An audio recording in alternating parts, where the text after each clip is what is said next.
Hello and welcome. My name is Kubeir. I'm a CICC licensed immigration consultant. This channel is all about Canadian immigration news, updates, things you should do, things you definitely should not.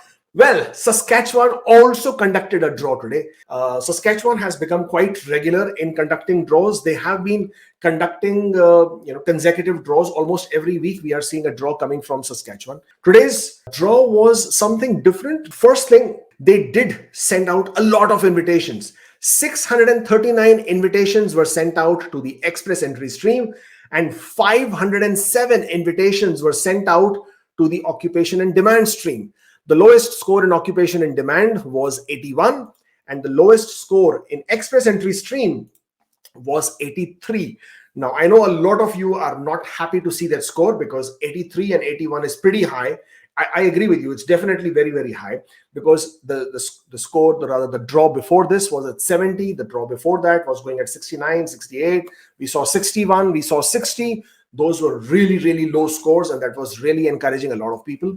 But in this particular draw, what is different is that they have actually included very many NOC codes. For example, in the Express Entry stream, they have included 82 knock codes, which is quite a lot, 82. I'm not going to go through all of them. I'm sure you can see them yourself. And if you are really interested, pull up the Saskatchewan's website and you will be able to see there as well. The Occupation and Demand actually went up even further. They had 92 knock codes in the Occupation and Demand stream. As you can see, I mean, quite a lot of knock codes there: 0013, 1416, 00011. Why? Oh wow, a lot of management codes there: 0114, 121, 122, and then you also have the IT knock codes there as well: 2171, 2172. Then you also have what else? 2283. You also have engineering knock codes: 2231s, 2232s, which are otherwise not seen. So by and large, within these two, Express Entry stream and the OID stream, they did conduct and they did send out a lot of invitations. In order to get 83, that's a lot of points to get 83. If you do not have any connection to Saskatchewan, you cannot get 83 points. It's as simple as that. The maximum points anybody can get without having Saskatchewan connection and without having any points for French as a second language, the maximum you can score is 70 points. That's the top. You can't go more than that. If you have French as your second language, you can get up to 10 additional points. Even then, from 70, you'll get to 80. Even then, you cannot get to 81 or 83. In order to get to 81s or 83s, it basically means you have a relative in Saskatchewan. If you have a relative in Saskatchewan, your relative in Saskatchewan has been living in Saskatchewan for at least a period of 1 year, then that relative can give you up to 20 points. And those are very valuable 20 points. Sometimes even if you're not eligible in Saskatchewan, those 20 points can make it happen for you. Even if you're at score of 60 and you have a relative there, your score will go up to 80. If you're at 62, 63, 64, 65, your scores are not definitely more than 83s, and you would have definitely got invited.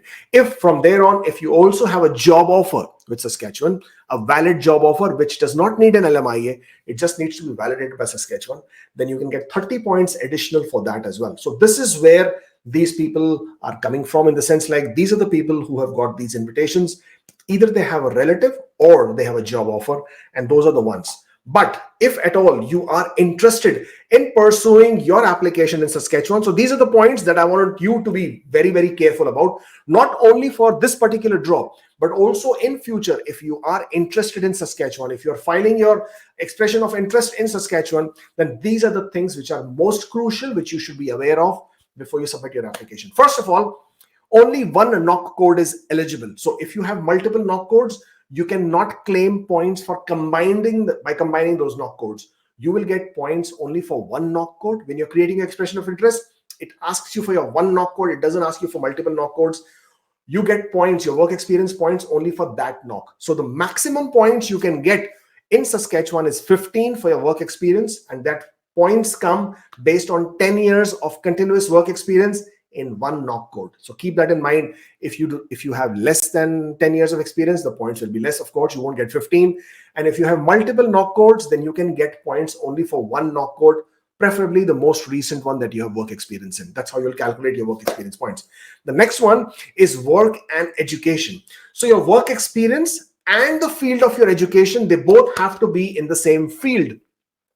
You get this information from the knock code. If you check the knock code, in the knock description below it, it has employment requirements. In the employment requirements, it will tell you what is the requirement for that specific knock code, what kind of education, what kind of certification you should have. Therefore, Saskatchewan requires that you need to have that education in order to be considered as eligible in Saskatchewan. This requirement is not there for Ontario. This requirement is also not there for Express Entry. Express Entry doesn't care if you have a specific education for that work experience or not. But Saskatchewan does care. It is the requirement. It is the eligibility factor point. Therefore, you have to make sure that your work experience and your education are in the same field, and that information is in your knock. Third, and very, very important, is proof of funds. For proof of funds, Saskatchewan is very, very clear. Your funds need to be aged for 3 months at the time you submit your application. When we say aged, it basically means your funds should be 3 months old on the date you submit your application. There is no gift deed. There is no saying, oh, I have done this, I have sold this, I have brought the money from here. There is no explanation. There is no letter of explanation. There is no trying to explain where the funds came from. You were holding the funds there. This person gave it to me. I loaned it to him. I borrowed from him. Nothing doing. Your funds should be in your account for 3 months at the time you submit your application. Not at the time you file your expression of interest, but the time you submit your application. The funds can be in any format: fixed deposit, bank accounts, surrender value of your insurance policies, stocks, mutual funds, treasury bonds. They do have a big leeway in terms of how you can maintain those funds. And you have to make sure that your funds are maintained throughout your application process. It cannot go down even by $1. You have to maintain those funds. They will ask you for your updated proof of funds. So make sure the funds are maintained. Make sure the funds are 3 months old on the day you submit your application. Otherwise, your application will be refused. And fourth and final requirement with Saskatchewan is the licensing requirements.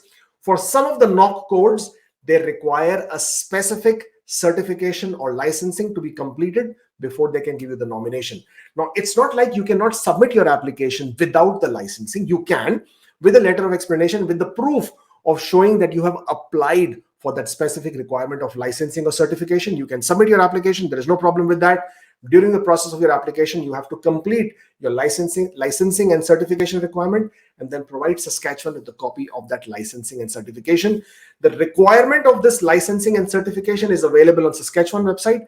It does not apply to all the knock codes, but then there are certain knock codes for which you do require. And because there are so many of them, I can't go through with you already right now, but you can find that information on IRCC website. Head over to the Saskatchewan website. Head over to Saskatchewan website, check the licensing requirements for that specific knock code.